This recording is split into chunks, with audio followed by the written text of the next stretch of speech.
ولم تصلنا عين آثاره سيوفه وشعره وبردته وأدواته صلوات الله وسلامه عليه. ഈ നിർദ്ദേശങ്ങളുടെ ആധികാരികത ചോദ്യം ചെയ്യുന്നവരോട് ഞാൻ ഒരൊറ്റ കാര്യം ചോദിക്കാൻ ആഗ്രഹിക്കുകയാണ്. ഇസ്ലാമിന്റെ അടിസ്ഥാന പ്രമാണങ്ങളിൽ പ്രധാനപ്പെട്ട ഹദീസ്, ഈ ഹദീസിനെ സംബന്ധിച്ച് ഞാൻ ചോദിക്കട്ടെ, എങ്ങനെയാണ് ഇത് നമുക്ക് ലഭിച്ചത്? ഇത് ലഭിച്ചതിന്റെ വഴികൾ എങ്ങനെയാണ്? അതേപോലെ തന്നെ നമുക്ക് മറ്റുള്ള ബറക്കത്തെടുക്കാൻ വേണ്ടി അല്ലാഹുവിന്റെ റസൂലിന്റെ ആധാറുകൾ അവയെല്ലാം ലഭിച്ചത് എങ്ങനെയാണ്? ഇതിനെ സംബന്ധിച്ച് നിങ്ങൾ വ്യക്തമായി അറിഞ്ഞിരിക്കേണ്ടതുണ്ട്. ولماذا وزع رسول الله صلى الله عليه وسلم شعره على الصحابة في حجة الوداع؟ وما هي الحكمة من ذلك؟ لا شك أنه للبركة والاقتناء. അതേപോലെ തന്നെ മറ്റൊരു ചോദ്യവും കൂടി ഞാൻ അവരോട് ചോദിക്കാൻ ഉദ്ദേശിക്കുകയാണ്. ഒരു ഹജ്ജ് വേളയിൽ റസൂലുള്ളാഹി സ്വല്ലല്ലാഹു അലൈഹി വസല്ലം തങ്ങൾ തന്റെ മുടി കളയുമ്പോൾ അത് ജനങ്ങൾക്കൊന്നായിട്ട് വിതരണം ചെയ്യാൻ ഇത്രമാത്രം ശുഷ്കാന്തി കാണിച്ചത് എന്തിനാണ്? ഇതിൽ നിന്നൊക്കെ വളരെ വ്യക്തമായി മനസ്സിലാക്കാവുന്ന ഒരു വസ്തുത അത് മറ്റൊന്നുമല്ല, ലോകത്തുള്ള മുസ്ലിമീങ്ങൾ അതുകൊണ്ട് ബറക്കത്തെടുക്കട്ടെ, അതിനുള്ള അവസരം അവരുടെ മുന്നിൽ തുറക്കപ്പെടട്ടെ എന്ന ലക്ഷ്യമായിരുന്നു റസൂലുള്ളാഹി സ്വല്ലല്ലാഹു അലൈഹി വസല്ലം തങ്ങൾക്കുണ്ടായിരുന്നത്. ونقل عن الإمام أحمد أنه كانت لديه شعرات من شعر النبي صلى الله عليه وسلم يتبرك بها. لا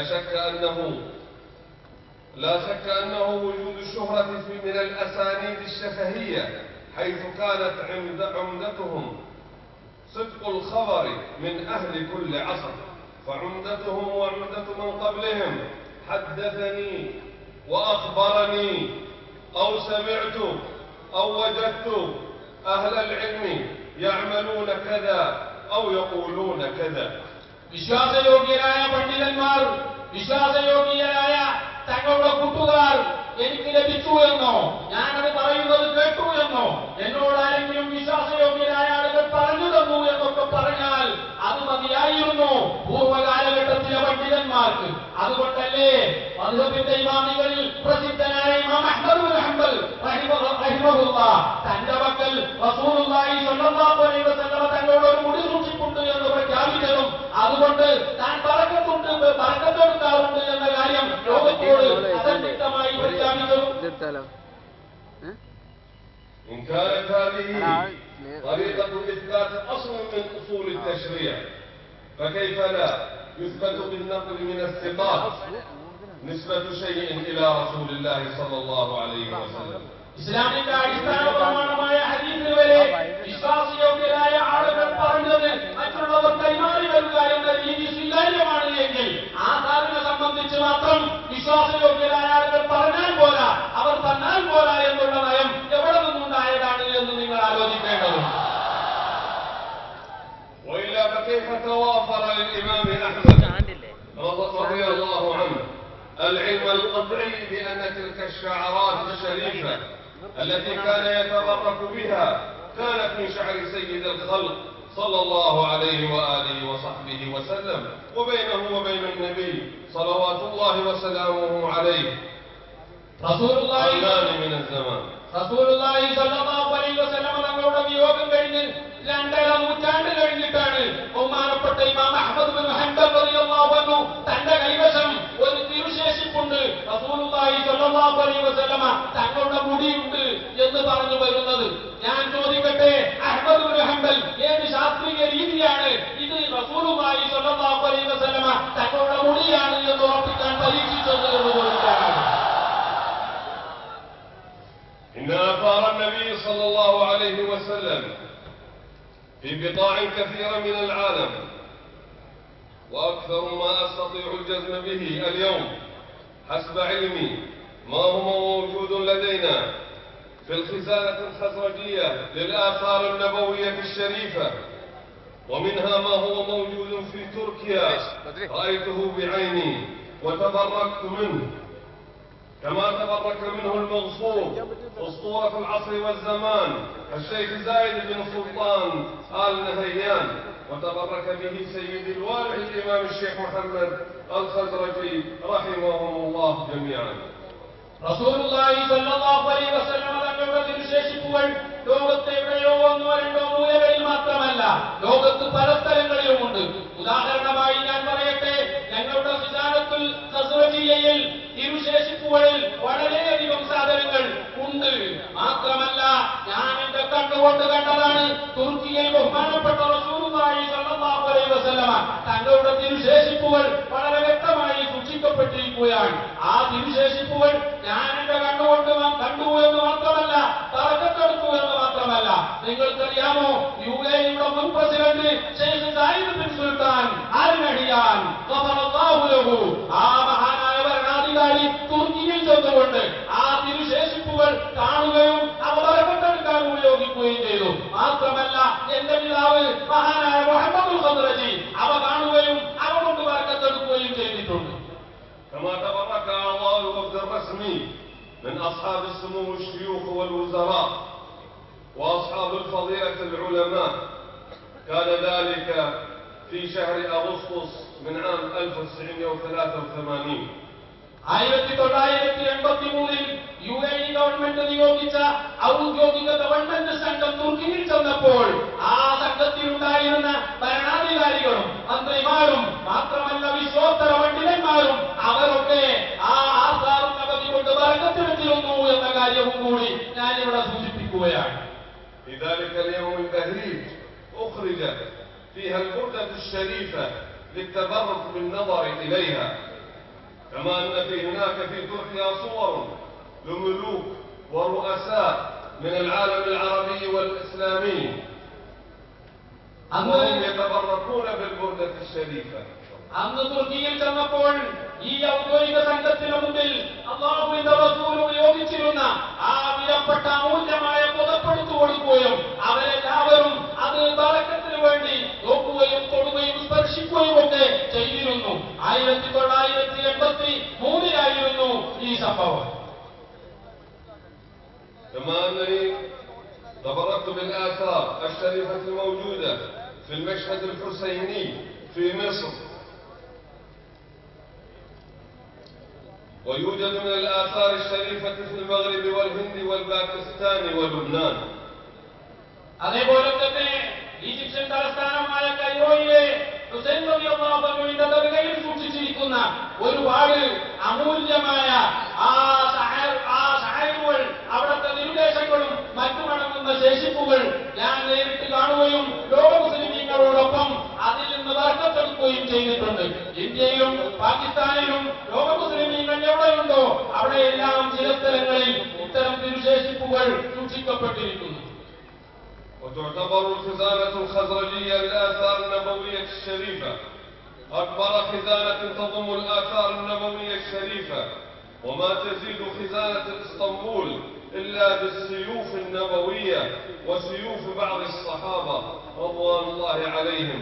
وإلا عندنا من الذخائر العجيبة ما جعل المسلمين يأتون للتبرك بالآثار النبوية الشريفة لمنزلنا في أبو ظبي من كل أنحاء الدنيا، لا سيما في احتفال مولد الشريف الذي نقيمه تحت إشراف الساحة الخزرجية، أو احتفال غسل الضفائر النبوية الشريفة والذي يقام في موعد ثابت وهو ليلة 23 من رمضان من كل عام.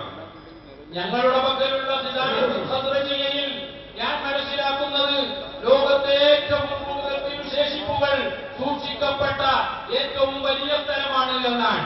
ഒരുപക്ഷെ തുർക്കിയിലാണ് കൂടുതലുള്ളത് എന്ന് ചിലർക്കൊക്കെ സംശയമുണ്ടാകും.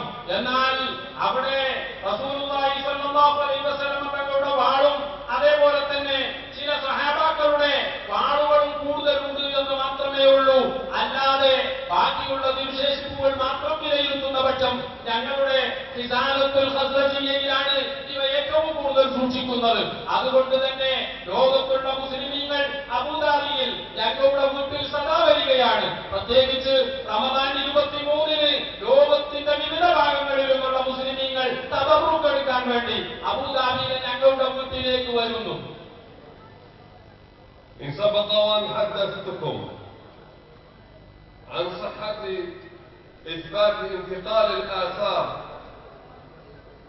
بالأدلة الشفهية، فإنني أؤكد لكم أن جميع الآثار النبوية الشريفة الموجودة في الخزانة الخزرجية وآثار الصحابة رضوان الله عليهم وساداتنا من أئمة أهل البيت الأطهار كلها لها أسانيد ووثائق نحتفظ بها موقعة من العلماء الذين شهدوا انتقالها من مورث لوارث ومن واهب لموهوب له.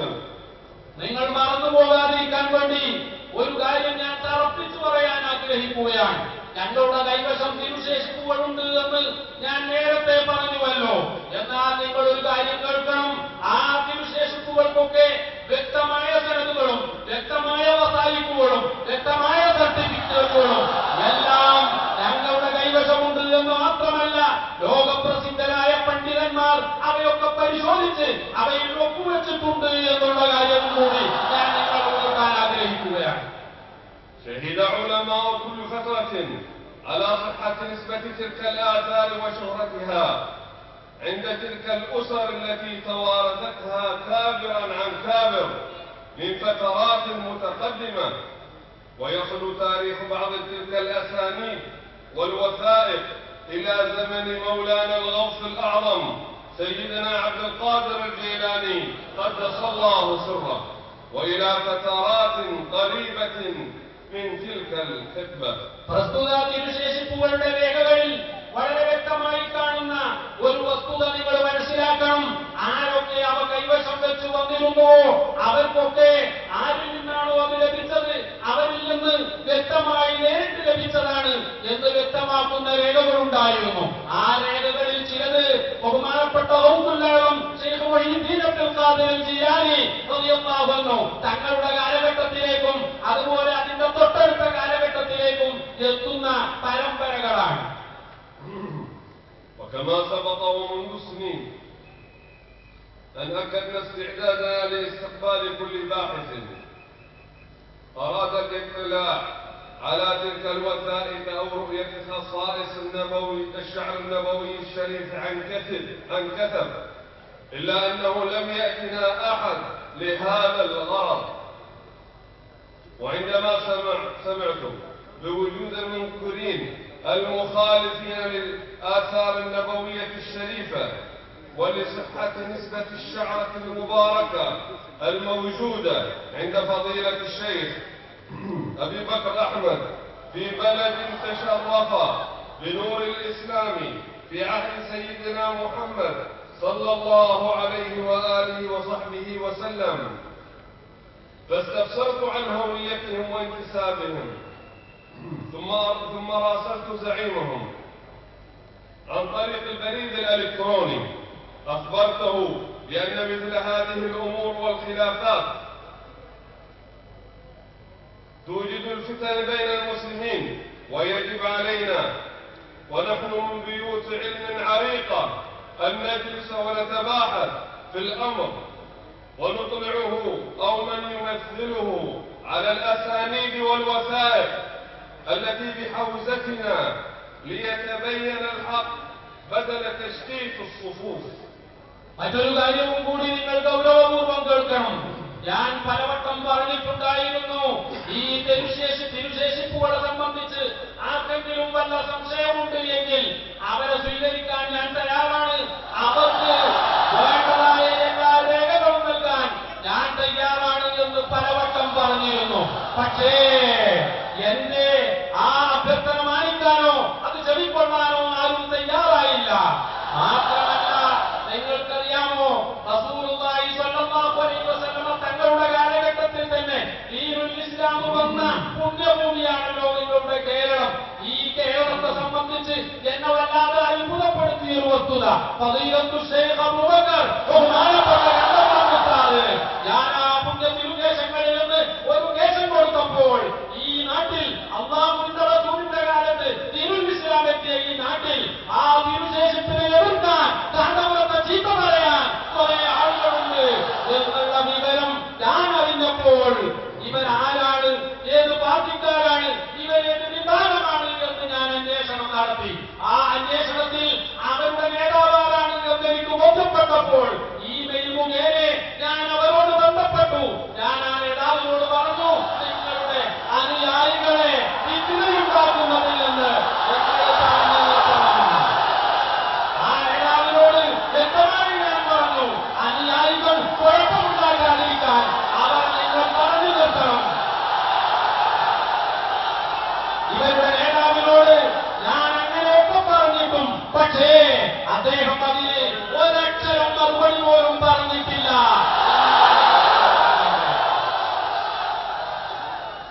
وطلبت منه أن يكفى أتباعه عن إثارة الفتنة وتحقير الآثار النبوية الشريفة، إلا أنه لم يرد علي حتى هذه اللحظة لا إيجابا ولا سلبا، بل استمر أتباعه بالمهاترات وإحداث البلبلة كما سمعت. ومن باب النصح لجمع كلمة المسلمين وخدمة الآثار النبوية الشريفة، فإنني أؤكد اليوم تلك الرغبة، وأن بيتنا في أبو ظبي مفتوحا لاستقبال كل راغب للتبرك بالآثار النبوية الشريفة أو الاطلاع على الخصائص والتي هي عندي أهم وأبلغ من الأسانيد، وكذلك الاطلاع على الأسانيد والوثائق لأهل العلم والباحثين. തിരുശേഷിപ്പുകളെ നിന്ദിച്ചുകൊണ്ട് നിങ്ങളുടെ അനുയായികൾ അപകടത്തിൽ ചെന്ന് ചാടാതിരിക്കാൻ, മുസ്ലിമീങ്ങളുടെ ഐക്യം നിങ്ങളുടെ അനുയായികൾ മുഖേന തകർക്കപ്പെടാതിരിക്കാൻ വേണ്ടി ഞാൻ ആ നേതാവിനോട് പറഞ്ഞു, അനുയായികളെ കണിഞ്ഞാണിടുക. നിങ്ങൾ ഒരു ചർച്ചയ്ക്ക് തയ്യാറാണെങ്കിൽ എന്റെ വീട്ടിൽ വരിക എന്ന് ഞാൻ അവരോട് പറഞ്ഞു. ഞാനിപ്പോഴും ഊന്നി പറയാൻ ആഗ്രഹിക്കുകയാണ്, അബുദാബി എന്നത് ഈ ഭൂലോകത്ത് തന്നെയല്ലേ? അവിടെ വരെ നിങ്ങളൊന്ന് വരാൻ തയ്യാറാകുക. ഞാൻ ഇതിന് വേണ്ട മുഴുവൻ രേഖകളും ഞാൻ നിങ്ങൾക്ക് കാണിച്ചു തരുന്നതാണ്. വളരെ വ്യക്തമായി ഇത് സംബന്ധമായ മുഴുവൻ തർക്കങ്ങളും തീർക്കാൻ നിങ്ങൾ ആരെങ്കിലും മനസ്സാക്ഷിയുള്ളവരുണ്ടെങ്കിൽ വരണമെന്ന് ഞാൻ പറഞ്ഞു. പക്ഷേ ആ നേതാവോ അദ്ദേഹത്തിന്റെ പ്രതിനിധികളോ കാമായങ്ങളോ മറുപടി പറയാൻ തയ്യാറായില്ല. وقريبا إن شاء الله تعالى سيصدر كتابنا المسمى الآثار النبوية في الخزانة الخزرجية، وفيه كتاب الأربعين الخزرجية في بركة الآثار النبوية الشريفة، وسيحتوي الكتاب على جل الأسانيد والوثائق عبر الأزمنة المختلفة. ഈ രേഖകളൊക്കെ കാണിച്ചു കൊടുക്കാൻ വേണ്ടി വിളിച്ചിട്ടും ആരും വരാത്ത സ്ഥിതിക്ക് ഇൻഷാ അല്ലാഹ് നിങ്ങൾക്ക് വേണ്ടി ഞാൻ പറയാൻ ആഗ്രഹിക്കുകയാണ്. ഞങ്ങളുടെ ഖസ്റജി ശേഖരത്തിലുള്ള മുഴുവൻ ആധാറുകളെ സംബന്ധിച്ചും വളരെ വ്യക്തമായി പ്രതിപാദിക്കുന്ന ഒരു പുസ്തകം. ആ പുസ്തകത്തിന്റെ ടൈറ്റിൽ അൽ-ആഥാറുൻ നബവിയ്യ ഫിൽ ഖിസാനത്തിൽ ഖസ്റജിയ്യ, ഖസ്റജി ട്രഷറിയിലെ ഈ തിരുശേഷിപ്പുകൾ എന്നർത്ഥം വരുന്ന പുസ്തകം വളരെ അടുത്ത് തന്നെ ഇറങ്ങാൻ പോകുകയാണ്. ആ പുസ്തകത്തിൽ ഇൻഷാ അല്ലാഹ് ഈ തിരുശേഷിപ്പുകളുമായി ബന്ധപ്പെട്ട എല്ലാ തെളിവുകളും രേഖകളും ഞാൻ അതിൽ ഉൾപ്പെടുത്തിയിട്ടുണ്ട് എന്ന കാര്യവും കൂടി നിങ്ങളെ ഉണർത്തും. وهنا نستشهد بقصة لأحد أركان علم الحديث، أحد كبار علماء الهند الأعلام والعالم الإسلامي. قال العلامة الإمام ولي الله الدهلوي المتوفي عام 1762 ميلادي في كتابه الدر الثمين في مبشرات النبي الأمين صلى الله عليه وسلم عن قصة والده الشيخ العلامة عبد الرحيم الدهلوي المتوفي عام 1718. يقول أن والده وهو صغير مرض ذات مرة مرضا شديدا وطال عليه المرض ويأس من الحياة، فبينما هو كذلك إذ أخذته غفوة رأى فيها نفسه أمام شيخه عبد العزيز وهو يقول له: يا بني، ها هو رسول الله صلى الله عليه وسلم يأتي إليك عائدا، ولعله يقدم إليك من الجهة الخلفية لسريرك، فحاول أن لا تكون قدماك أمام حضرة الرسول വിഷയമായി ഞാൻ നിങ്ങൾക്കൊരു സംഭവം കൂടി ഉദ്ധരിക്കാൻ ആഗ്രഹിക്കുകയാണ്. ഇന്ത്യ കണ്ട ഏറ്റവും വലിയ പണ്ഡിതന്മാരിൽ ഹദീസിന് ഏറ്റവും കൂടുതൽ വലിയ സംഭാവന ചെയ്ത പണ്ഡിതനാണല്ലോ വലിയുല്ലാഹി ദഹ്ലവി എന്ന വലിയ പണ്ഡിതൻ. ആ വലിയ പണ്ഡിതൻ തന്റെ അത്തുർറുസമീൻ ഫീ മുബശ്ശിറാത്തിൻ നബിയിൽ അമീൻ എന്ന ഗ്രന്ഥത്തിൽ ഒരു സംഭവം രേഖപ്പെടുത്തുന്നുണ്ട്. തന്റെ പിതാവായ അബ്ദുറഹീം ദഹ്ലവി കുട്ടിക്കാലത്ത് വളരെ കരശലായ രോഗബാധിതനായി. അദ്ദേഹത്തിന്റെ രോഗം മൂർച്ഛിച്ച് കുടുംബക്കാരും ബന്ധുക്കളുമെല്ലാം ഇനി തങ്ങളുടെ ഈ കുട്ടി ജീവിച്ചിരിക്കില്ല എന്ന് ഉറപ്പിച്ച സമയത്താണ് പെട്ടെന്ന് അദ്ദേഹത്തിന്റെ പിതാവിന് ഒരു പ്രത്യേക അവസ്ഥ സംജാതമാകുകയാണ്. ആ അവസ്ഥയിൽ അതാ റസൂലുള്ളാഹി സ്വല്ലല്ലാഹു അലൈഹി വസല്ലമ തങ്ങൾ വരുമെന്നുള്ള സന്തോഷ വാർത്ത അറിയിച്ചുകൊണ്ട് അദ്ദേഹത്തിന്റെ പിതാവ് ഇദ്ദേഹത്തിനെ ഉണർത്തുകയാണ്. അതേ സുഖമില്ലാത്ത കുട്ടിയോട് പിതാവ് പറയുകയാണ്, മോനെ റസൂലുള്ളാഹി സ്വല്ലല്ലാഹു അലൈഹി വസല്ലമ നിന്റെ രോഗം കാണാൻ വരുന്നുണ്ട്, കട്ടിലിന്റെ പിൻഭാഗത്തുകൂടെ ആയിരിക്കും വരിക, അതുകൊണ്ട് മോനെ കാല് തിരിച്ചുകൊണ്ട് നീ കിടക്കണം, അല്ലാഹുവിന്റെ റസൂലിന്റെ മുഖത്തേക്ക് നിന്റെ കാല് വീഴാൻ പാടില്ല എന്ന് പറഞ്ഞുകൊണ്ട് അദ്ദേഹം മകനോട് ഉപദേശിക്കുകയുണ്ടായി. فقال فشعرت بالتحسن في حالتي وأشرت بالرأس للحاضرين أن يغيروا وجه سريري. وقدم رسول الله صلى الله عليه وسلم وقال كيف حالك يا بني؟ قال فأصبحت لا أملك نفسي وغالبتني الدموع وغشيتني حالة لا توصف من الرقة وأخذني الرسول الكريم في حضنه فكانت لحيته المباركة تتدلى على رأسي وبكيت حتى بلت جبة الرسول صلى الله عليه وسلم ثم بدأت تعود حالتي إلى الهدوء شيئا فشيء. റസൂലുള്ളാഹി സ്വല്ലല്ലാഹു അലൈഹി വസല്ലം തങ്ങൾ കാണാൻ വരുന്നു എന്നുള്ള വിവരം എന്റെ പിതാവ് അറിയിച്ചപ്പോൾ ആ വാർത്ത കേട്ടപ്പോൾ തന്നെ എനിക്ക് വലിയ ശാന്തിയും സമാധാനവും തോന്നി. പക്ഷേ വളരെ പെട്ടെന്ന് റസൂലുള്ളാഹി സ്വല്ലല്ലാഹു അലൈഹി വസല്ലം തങ്ങൾ വരുന്നത് ഞാൻ കാണുകയാണ്. റസൂലുള്ളാഹി സ്വല്ലല്ലാഹു അലൈഹി വസല്ലം തങ്ങൾ വരികയും എന്നെ മടിയിലിരുത്തുകയും ചെയ്തപ്പോൾ എനിക്ക് അടക്കാൻ പറ്റിയില്ല. കണ്ണുനീരൊലിച്ചിറങ്ങുകയാണ്. അല്ലാഹുവിന്റെ റസൂൽ ധരിച്ചിരുന്ന ആ ജുബ്ബ മുഴുവൻ നനയുകയുണ്ടായി. പിന്നീട് കുറേശ്ശെ പഴയ അവസ്ഥയിലേക്ക് ഞാൻ മടങ്ങിക്കൊണ്ടിരുന്നു. يقول الشيخ ومر بخاطري إن كنت أتمنى منذ زمن أن أحصل على بعض شعره المبارك فيا ليت لو يخصني بهذه المكرمة الآن. وعرف الرسول صلى الله عليه وسلم ما كان بخاطري فمسح يده المباركة على لحيته وناولني شعرتين مباركتين وبشرني بالصحة وطول العمر. فذهب المرض في الحال وطلبت السراج لأبحث عن الشعرتين المباركتين فلم أجدهما فتوجهت إلى الله تعالى ثم غفوت فجاء الرسول الكريم مرة ثانية في رؤياي وقال تجلد يا بني واعقل لقد تركتهما جنب مخدة رأسك. عبد الرحيم الدهلوي തുടർന്ന് പറയുകയാണ്, റസൂലുള്ളാഹി സ്വല്ലല്ലാഹു അലൈഹി വസല്ലം തങ്ങളെ ഇത്രയും അടുത്ത് കിട്ടിയപ്പോൾ എന്റെ മനസ്സിൽ ആ പഴയ സ്വപ്നം കൊണ്ടും ഉയർത്തെഴുന്നേറ്റു. അല്ലാഹുവിന്റെ റസൂലിന്റെ പുണ്യമാക്കപ്പെട്ട ഏതാനും മുടി എനിക്ക് കിട്ടിയിരുന്നെങ്കിൽ എന്ന ആഗ്രഹം എന്റെ മനസ്സിനുള്ളിൽ കലശലായി.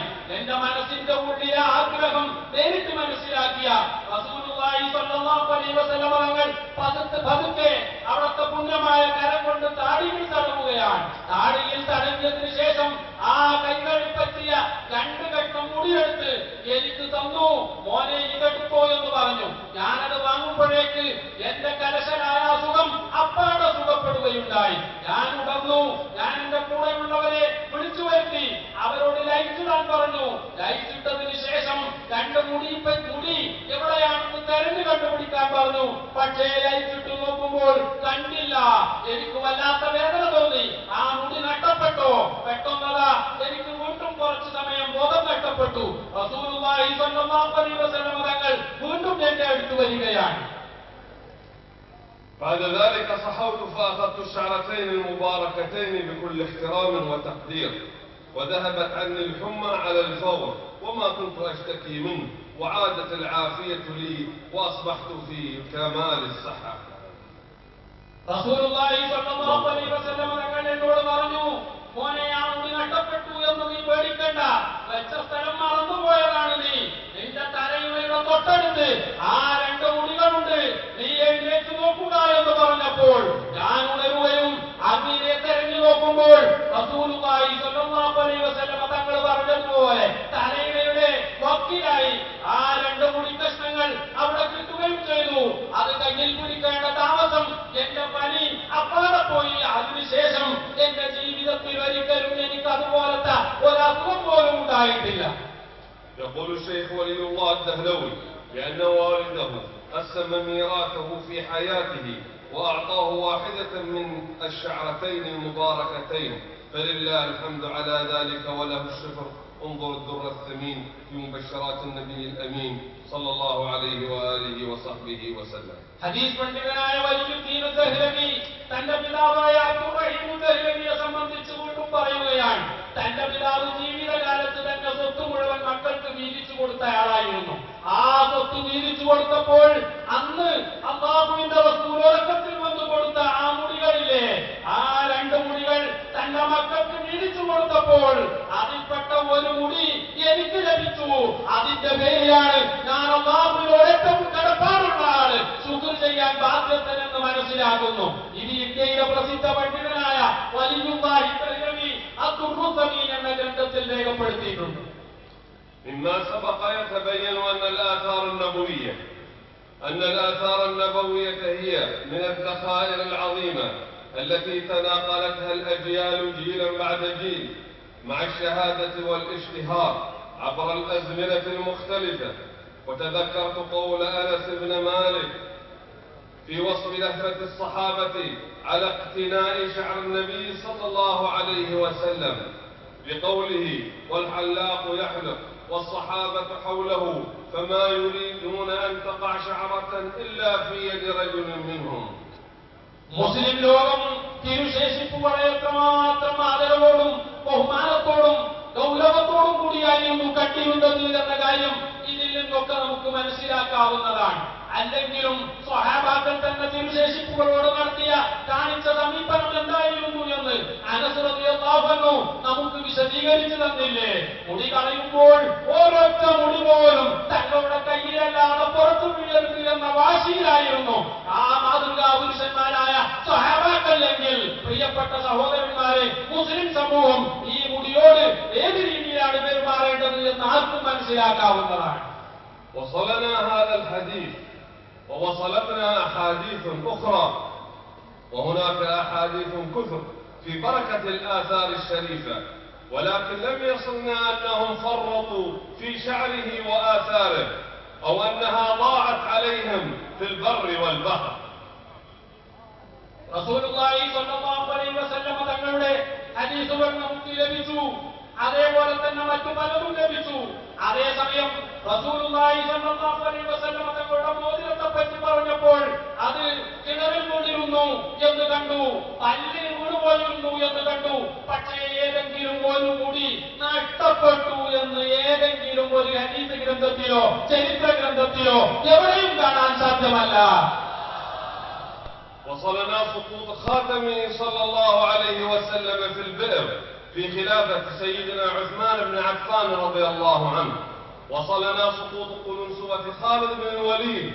وصلنا خبر قلامة الأظافر التي أوصى بها معاوية بوضعها في فمه عند وفاته رضي الله عنه.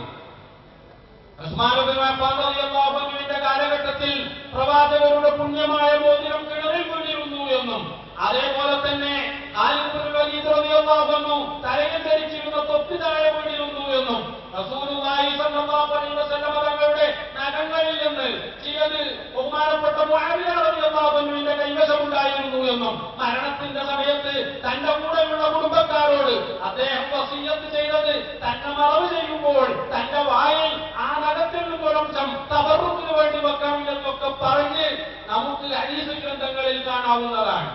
وصلتنا هذه الأخبار ولكن لم يصلنا خبر ضياع الشعر الشريف الذي تسابق الصحابة رضوان الله عليهم لأخذه. لم يصلنا خبر أنهم أضاعوه أو فقدوه في بر أو بحر، ولا نعرف أسماءهم وكم كان نصيب كل واحد منهم. ഏതെങ്കിലും ഒരു മുടി ആരെങ്കിലും നഷ്ടപ്പെടുത്തിയെന്നോ അല്ലെങ്കിൽ അറിഞ്ഞോ അറിയാതെയോ നഷ്ടപ്പെട്ടു എന്നോ കടലിലോ കരയിലോ പാഴായിപ്പോയോ എന്നോ ഇതുവരെ നമുക്ക് എവിടെയും കാണാൻ പറ്റിയിട്ടില്ല. മറിച്ച് ഒരുപാട് സഹാബാക്കളുടെ അടുക്കൽ ഒരുപാട് മുടികൾ ഉണ്ടായിരുന്നു എന്നതാണ് നമുക്ക് ലഭിച്ച എല്ലാ രേഖകളും വ്യക്തമാക്കുന്നത്. كما أنه لم يصلنا خبر أن من ورثوه ذلك الشعر الشريف فرط به، وخبر الخبر والحديث الذي قرأناه سابقا من تخصيص النبي صلى الله عليه وسلم الشق الأيمن لأم سليم الخزرجية وصلنا، ولكن لم يصلنا أن أم سليم رضي الله عنها فرطت في ذلك الشق العظيم. റസൂലുള്ളാഹി സ്വല്ലല്ലാഹു അലൈഹി വസല്ലം തങ്ങളുടെ മുടി നമ്മളൊക്കെ മനസ്സിലാക്കിയതുപോലെ അത് മറ്റുള്ളവർക്ക് വിധിച്ചു കൊടുത്തു എന്നാണ് നമ്മളെല്ലാ ഗ്രന്ഥങ്ങളിൽ നിന്നും മനസ്സിലാക്കിയത്. ഉമ്മു സുലൈം റളിയല്ലാഹു അൻഹ ആ മുടികൾ എന്ത് ചെയ്തു എന്നത് അത് നഷ്ടപ്പെടുത്തി എന്ന് ആ രീതിയിലുള്ള ഒരു റിപ്പോർട്ട് നമ്മൾ എവിടെയും കണ്ടിട്ടേയില്ല. ما وصلنا من الأسانيد أن ذلك الشق تناقلته الأنصار في بيوتهم كابرا عن كابر حتى انتقل في عهد ما إلى سيدنا الغوث الأعظم عبد القادر الجيلاني قدس الله سره. മറിച്ച് പരമ്പരാഗതമായി മുസ്ലിം സമൂഹം അത് കൈവശമുള്ളവർ തങ്ങളുടെ പിന്തലമുറക്ക് അത് കൈമാറി വന്നതാണ് എന്നും ആ രീതിയിലാണ് ബഹുമാനപ്പെട്ട റസൂലുള്ളാഹിന്റെ പക്കൽ ആ മുടികൾ എത്തിച്ചേർന്നത് എന്നുമാണ് നാം ചരിത്രത്തിൽ പഠിച്ചത്. ثم انتقل في ذريته إلى أن أذن الله جل وعلا بعودته لبيوت الخزرج وشرفنا بحفظه، فهو درة الخزانة الخزرجية للآثار النبوية. അല്ലാഹുവിന്റെ അപാരമായ അനുഗ്രഹം കൊണ്ടാണ് ഖസ്റജി കുടുംബക്കാരായ ഞങ്ങളുടെ കുടുംബത്തിൽ ആ തിരുശേഷിപ്പുകൾ എത്തിച്ചേർന്നത് എന്ന് ഞങ്ങൾ മനസ്സിലാക്കുകയാണ്. അതേ വളരെ വലിയ മഹാഭാഗ്യമാണ് അത് മുഖേന ഞങ്ങൾക്ക് കൈവന്നത്. إن حفظ الذخائر كحفظ الشرع الشريف كابر عن كابر بالإجازات والأسانيد لا بالأماني والتهيؤات. പരമ്പരാഗതമായി അതിന് വേണ്ട രൂപത്തിലുള്ള എല്ലാ സംരക്ഷണത്തോടും കൂടി ഞങ്ങൾ കൈമാറിപ്പോരുകയും സൂക്ഷിച്ചു വരികയും ചെയ്യുകയാണ്. ولا ينافي الحقيقة إنكار حاسد أو جاهل أو طالب دنيا أو شهرة. ഏതെങ്കിലും വിവരമില്ലാത്തവരോ അല്ലെങ്കിൽ ഏതെങ്കിലും മറ്റു രോഗം ബാധിച്ചവരോ വല്ല അസൂയാലുക്കളോ ഏതെങ്കിലും തിരുശേഷിപ്പിനെ എതിർത്തു എന്നതുകൊണ്ട് അത് സത്യത്തെ മൂടിവെക്കാൻ പറ്റിയതല്ല, അത് ആ വസ്തുതയില്ല എന്നതിന് തെളിവല്ല എന്ന് ഞാൻ ഉറക്കെ പ്രഖ്യാപിക്കാൻ ആഗ്രഹിക്കുകയാണ്. في ختام كلمتي أتوجه بالشكر الجزيل لفضيلة الشيخ أبو بكر أحمد أبو الأيتام والفقراء الذي أفنى شبابه، هو ما زال شاب ولكن أفنى ما مضى من شبابه في نشر العلم وتربية الأيتام، وأهنئه بهذا الصرح العظيم وبهذه القلوب المباركة التي اجتمعت له، فهنيئا لكم به وهنيئا له بكم وهنيئا لنا بكم أجمعين، والسلام عليكم ورحمة الله تعالى وبركاته. ഈ അവസരത്തിൽ നിങ്ങളോട് എങ്ങനെയാണ് നന്ദി പറയേണ്ടത് എന്നോ അല്ലെങ്കിൽ ബഹുമാനപ്പെട്ട ഖബറുൽ അബുൽ ഐതാം തഅദൗൽ ഉസ്താദ് അല്ലാഹു സുബ്ഹാനഹു വ തആല മഹാനവറുകൾക്ക് ദീർഘായുസ്സ് നൽകുമാറാവട്ടെ. അവർക്ക് എങ്ങനെ നന്ദി പറയണമെന്ന് എനിക്കറിയില്ല. ജീവിതകാലം മുഴുവൻ അല്ല ഇനിയും ഒരുപാട് കാലം ജീവിക്കുമാറാവട്ടെ. തന്റെ ജീവിതം മുഴുവൻ അനാഥകൾക്ക് വേണ്ടി വിദ്യാർത്ഥികൾക്ക് വേണ്ടി അദ്ദേഹം ഒഴിഞ്ഞു വെച്ചിരിക്കുകയാണ്. ഇത്രയും വിശ്വാസി സമൂഹം അദ്ദേഹത്തെ കണ്ടുകൊണ്ട് ഇവിടെ ഒരുമിച്ച് കൂടിയിരിക്കുകയാണ്. അതേ ഈ നേതാവിന്റെ അനുയായികളായത് നിങ്ങളെ സംബന്ധിച്ച് മഹാഭാഗ്യമാണ്, മഹാഭാഗ്യമാണ്, മഹാഭാഗ്യമാണ്. ഇതിലെ മറുപുറത്തിന് പോലത്തൊരു ഭാഗ്യം കിട്ടുമെന്ന് നിങ്ങൾ ആരും പ്രതീക്ഷിക്കേണ്ടതില്ല. ഈ വലിയ ഭാഗ്യം മുറുകെ പിടിക്കണമെന്ന് ഉണർത്തിക്കൊണ്ട് ഞാൻ അവസാനിപ്പിക്കുന്നു. അസ്സലാമു അലൈക്കും വറഹ്മത്തുള്ളാഹി വബറകാതുഹു. ശിലാസ്ഥാപനത്തിനു ശേഷം മഗ്രിബ് നിസ്കാരത്തിനായി നേതാക്കളും സദസ്യരും അണിയൊപ്പിച്ചു നിന്നു. നഗരം കണ്ട ഏറ്റവും വലിയ മഗ്രിബ് നിസ്കാരത്തിന് മർക്കസ് മസ്ജിദ് ഇമാം അബ്ദുർ റഊഫ് സഖാഫി നേതൃത്വം നൽകി. إياك نعبد وإياك نستعين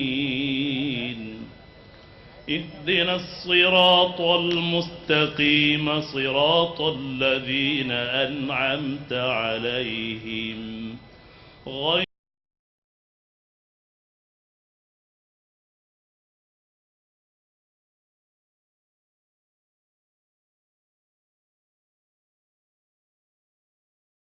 മുൻ കേന്ദ്രമന്ത്രി ജനാബ് CM ഇബ്രാഹിം സാഹിബ്. السلام عليكم ورحمة الله وبركاته. أعوذ بالله من الشيطان الرجيم. بسم الله الرحمن الرحيم. نحمده صلوا على رسول الكريم. ഇന്ന് എൻ്റെ ജീവിതത്തിലെ ഏറ്റവും സന്തോഷമുള്ള ദിവസം. ഞാൻ കേന്ദ്രത്തിൽ രണ്ടാമത്തെ സ്ഥാനത്തിൽ മന്ത്രിയായിരുന്നപ്പോൾ കൂടി സന്തോഷമില്ല. അത് അല്ലാഹുവാണ്. ഞാൻ 5 കൊല്ലം മുമ്പ് മർക്കസ് സഖാഫത്ത് സുന്നിയ കോൺഫറൻസിൽ അന്ന് ഡിക്ലെയർ ചെയ്തു, ഏറ്റവും വലിയ പള്ളി കോഴിക്കോട് വേണം. അത് താജുൽ ഉലമ അതിന്റെ സ്ഥിരാസ്ഥാപനം നിർവഹിക്കണം എന്നുള്ള ഡിക്ലെയർ അന്ന് ചെയ്തതാണ്. ഉസ്താദ് ഉടനെ പറഞ്ഞ്, കുറെ കൊല്ലങ്ങളായി എനിക്ക് മനസ്സിൽ ആശയുണ്ട്, പക്ഷെ അതിനെ പറ്റിയ ആൾക്കാർ കിട്ടണമല്ലോ. ഉസ്താദിനോട് ഞാൻ അന്ന് പറഞ്ഞു, ദുബൈയിലെ ഷേഖന്മാർ വേണ്ട, വടൂർ ഷേഖിന്റെ ആൾക്കാർ ഇന്നും ഹയാത്തുണ്ട്. ഇൻഷാ അല്ലാഹ് അന്ന് ഞാൻ സങ്കല്പിച്ചതാണ് ഈ പള്ളിക്ക് വേണ്ടിയിട്ട്. അൽഹംദുലില്ലാഹ് എന്റെ ഉമ്മ സുഖയില്ല, ആശുപത്രിയിലാണ്. ഉമ്മാന്റെ ആരോഗ്യത്തിന് വേണ്ടിയിട്ട് നിങ്ങൾ എല്ലാവരും ദുആയിക്കണം. ഇൻഷാ അല്ലാഹ് ഫസ്റ്റ് തുകയായി 5 കോടി രൂപ ഞാൻ ഡിക്ലെയർ ചെയ്യുന്നു ഈ ഉസ്താദേ, നിങ്ങളെ ചിന്തിക്കേണ്ടത് വേണ്ട. സുന്നത്ത് ജമാഅത്തിന്റെ ഓരോ നബികളും താജുൽ ഉലമ ഈ സാദാത്തുകളെ ശക്തിയില്ലാത്ത ആൾക്കാരാണോ? ഒരു ദുആ ചെയ്താൽ 100 കോടി കിട്ടും. പക്ഷേ എല്ലാവർക്കും ഇതിന്റെ ബർക്കത്ത് കിട്ടട്ടെ. ഒരു സാധാരണക്കാരന് 1 രൂപ കൊടുക്കുന്നവനും 1 കോടി കൊടുക്കുന്നവനും അവന്റെ മഹബത്താണ് വലുത്, അവന്റെ തഖ്വയാണ് ഏറ്റവും വലുത്, പൈസ വലുതല്ല എന്ന് കരുതി ഇന്ന് ഈ ഇഖ്തിലാഫ്. മറ്റവരോട് ഞാൻ ചോദിക്കട്ടെ, എടോ പള്ളിന്റെ സ്ഥലം എവിടെയാന്ന് അറിയാണ്ട് ശിലാസ്ഥാപനം ചെയ്ത് ഒരു തങ്ങളോരും മൊയിലാരും കൂടി ഇത്ര ചെയ്ത് ഇങ്ങനത്തെ ഒരാളെ നിങ്ങളുടെ അടുത്ത് കാണിക്കാൻ പറ്റുമോ? ഇത് എന്തുകൊണ്ട്? ആ മുഹബ്ബത്ത് താജുൽ ഉലമായുടെ നേതൃത്വത്തിലുള്ള സാദാത്തുകൾ എ.പി. ഉസ്താദയുടെ ആ പരിശ്രമം ഇന്ന് നിങ്ങൾക്ക് എന്നെ അറിയണം. അബൂജഹലിനെ കിട്ടാത്തത് നിങ്ങൾക്ക് കിട്ടുമോ? ഖദറജി സംസാരിച്ചതിന് ശേഷം ഇനി സംസാരിക്കേണ്ടത് ആവശ്യമില്ല. അയാൾ സംസാരിച്ചതല്ല, എടുത്തും പലത്തും ചവിട്ടിയിട്ടാ പറഞ്ഞത് പോലെ വന്നു. അല്ലാഹു സുബ്ഹാനഹു വ തആല അവർക്ക് എന്തെങ്കിലും തൗഫീഖ് കൊടുക്കുമാറാകട്ടെ. എന്തെങ്കിലും നിൽക്കൂല, ഒരു പള്ളിയില്ല. ഇൻഷാ അല്ലാഹ് ഇനി മലപ്പുറത്തും കയറൂ, കണ്ണൂരിലുണ്ടാവൂ. ഇനി പള്ളികൾ നിർമ്മിക്കുന്ന കാലം തുടങ്ങിപ്പോയി. ഇൻഷാ അല്ലാഹ് ആ അഷ്റഫുൽ ഖൽഖ് റസൂൽ സല്ലല്ലാഹു അലൈഹി വസല്ലമിന്റെ ആസാർ മുബാറക്കിന്റെ ബർക്കത്ത് ഇൻഷാ അല്ലാഹ് കേരളത്തിലുള്ള ജനങ്ങൾ ഇന്ന് രാവിലെ 7 മണി മുതൽ പിടിച്ച് 4 മണി വരെ ആയിരക്കണക്കിന് ആൾക്കാർ ലൈനിൽ നിന്ന് ആ വെയിലും കൊണ്ട് എവിടുന്നാ വന്ന ആൾക്കാർ? ഇവര് ഈ മൈതാനത്ത് കോഴിക്കോട് ചരിത്രത്തിൽ ഇത്ര ജനങ്ങൾ ചേർന്നിട്ടുണ്ടാവില്ല. അൽഹംദുലില്ലാഹ് ഇന്ന് ആ ചരിത്രം കാന്തപുരം ഉസ്താദ് അവർ സൃഷ്ടിച്ചിട്ടുണ്ട്. വർത്താനം പറയാൻ സാധിക്കാത്ത താജുൽ നിങ്ങൾ പറഞ്ഞാൽ 10 കോടിയല്ല 40 അല്ല 400 കോടി നിങ്ങളെ കാരുടെ മുമ്പിൽ വന്ന് ചേരാനുള്ള ഈ നാട്ടിലുണ്ട് എന്നുള്ള ഉറപ്പ് അത് നിങ്ങൾക്കും അറിയാം, ഞങ്ങൾക്കും അറിയാം. സുന്നത്ത് ജമാഅത്തിന്റെ ഇന്ന് മുജാഹിദോ മറ്റേ ജമാഅത്തോ പറഞ്ഞോട്ടെ, കാരണം അത് പറയുന്ന വിഭാഗം ഹിദായത്തില്ലാത്തത്. പക്ഷെ നിങ്ങൾ ഹിദായത്തുള്ള നിങ്ങൾക്ക് എന്താണ് പറ്റിയത്? ഇതല്ല ഞാൻ ചോദിക്കുന്നത്. നിങ്ങൾ പിന്നിൽ ആരാളുള്ളതെന്ന് അറിയാം. നിങ്ങൾ വിചാരിച്ചിട്ടോ ഈ തലക്കെട്ടുകാര് ഒന്നും ചെയ്യാൻ പറ്റില്ല, നമ്മളെ ഇറക്കാൻ പറ്റില്ല, കസാലത്തിന്റെ മുകളിൽ കേൾക്കാനും പറ്റൂ, ഇറക്കാനും പറ്റൂ, ആ ശക്തി താരങ്ങളുണ്ട്. അനുഭവമായിട്ടില്ലേ? ഞങ്ങൾ ആരും എതിർക്കുന്നവരല്ല. സമസ്തക്കോ സുന്നത്തിന്റെ വായിക്കുന്ന ഒരു പാർട്ടിയില്ല. കോൺഗ്രസ് ആയാലും കമ്മ്യൂണിസ്റ്റ് ആയാലും ലീഗായാലും എല്ലാം ഒന്നെ. ഇവിടെ കസാലക്ക് വേണ്ടിയിട്ട് മസാല പറയുന്ന ഒരു വിഭാഗമല്ല സുന്നത്തിന്റെ വായി. അതുകൊണ്ട് നിങ്ങൾ കണ്ടിട്ടോ എന്റെ പ്രിയപ്പെട്ട സ്നേഹിതന്മാരെ, ഓരോ സാധുവായ മനുഷ്യൻ 10 രൂപ വരെ സമ്പാദിക്കാൻ സാധിക്കാത്ത മനുഷ്യൻ വിശന്നിട്ടാണ് ഇന്ന് ഷാന മുബാറക്കിന് സിയാറത്ത് ചെയ്തത്. എന്റെ പ്രിയപ്പെട്ട സഹോദരന്മാരെ, ഷാന മുബാറക്കിന്റെ ബർക്കത്ത് എന്താണ്? 15 കൊല്ലം മുമ്പ് എനിക്കും ലഭിച്ചിട്ടുണ്ട്. ബാംഗ്ലൂരിൽ ഞാൻ മന്ത്രിയാകുന്ന മുമ്പ് ജാമിയ മസ്ജിദിന്റെ ഇമാമായിരുന്ന ജുനൈദി സാബ് റഹ്മത്തുള്ളാഹി അലൈഹി അയാൾ മരണപ്പെട്ടുപോയി. ഒരു ദിവസം എന്നെ വിളിച്ചു പറഞ്ഞു, 2 വയസ്സായ സയ്യിദിമാരായ സ്ത്രീകളുണ്ട്, അവരെടുത്ത് ഷാന മുബാറക്കുണ്ട്, അവർക്ക് സന്താനമില്ല, കുട്ടികളില്ല, അതുകൊണ്ട് അവർ ഈ ഷാന മുബാറക്ക് ഏൽപ്പിക്കണമെന്നുണ്ട്. CM ഇബ്രാഹിമ്, നിങ്ങൾ റസൂൽ സല്ലല്ലാഹു അലൈഹി വസല്ലമിന്റെ സാദാത്യങ്ങളെ സ്നേഹിക്കുന്ന ഒരു മനുഷ്യനാണ്, നിങ്ങൾക്കിതാ ഈ ഷാന മുബാറക്ക് കൊടുക്കുന്നു. 16 കൊല്ലമായി എല്ലാ റബീഉൽ അവ്വൽ 12-ാം തീയതി ഭദ്രാവതി വീട്ടിൽ വെച്ചിട്ട് സിയാറത്ത് നടത്താറുണ്ട്. ഈനെ നിങ്ങൾ സനത് കേൾക്കുന്നോ? ഇഷ്കിന് ഉണ്ടോ സനത്? ഇനിയിപ്പോ നിങ്ങൾ വെല്ലുപ്പാപ്പല്ല നിന്നിട്ട് പറഞ്ഞത് ഖദറജ് ഇനി പോണോ? ഇത് USA, മലേഷ്യ, ശ്രീലങ്ക മർക്കത്തിലേക്ക് എവിടുന്നാ വരാനുള്ള ജനങ്ങൾ? എവിടുന്ന ബാക്കിയുള്ള ഇവർക്ക് കൊണ്ടോട്ടി പേരാമറത്തുന്ന ആൾക്കാരെ കൊണ്ടുവരാൻ സാധിക്കാത്ത നിങ്ങൾ ഇനി ലോകത്ത് മുമ്പ് ജനങ്ങൾ വന്നാലും അല്ലാഹു തആല നിങ്ങൾക്ക് ഹിദായത്ത് കൊടുത്തിട്ടാലോ എന്നുള്ള ഒരു ദുഃഖമുണ്ട്. അതുകൊണ്ട് അതാ ഇക്ബാൽ ബോംബെയിൽ അയാൾ പറയൂ, ഇവരങ്ങ് പോട്ടെ, എല്ലാത്തിനും പിടിച്ച് ഉള്ളിലിടും, കംപ്ലൈന്റ് കൊടുത്ത് കഴിഞ്ഞാണ് ബോംബെയിൽ.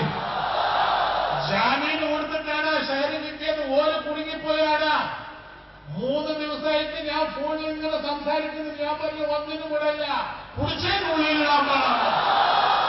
ഈ അന്യ സമുദായക്കാരിനെ എതിർത്തിട്ടില്ല, ഹിന്ദുക്കളെ പള്ളിക്ക് എതിർത്തിട്ടില്ല. പക്ഷെ മുസ്ലിം സമുദായത്തിന്റെ സുന്നത്ത് ജമാഅത്തിന്റെ പേരും പറഞ്ഞ് എതിർക്കുന്നത് എന്റെ പ്രിയപ്പെട്ട സഹോദരന്മാരെ തൗബ ചെയ്യുക, അല്ലെങ്കിൽ ആഖിറത്തിൽ അഷ്റഫുൽ ഖൽഖ് റസൂൽ സല്ലല്ലാഹു അലൈഹി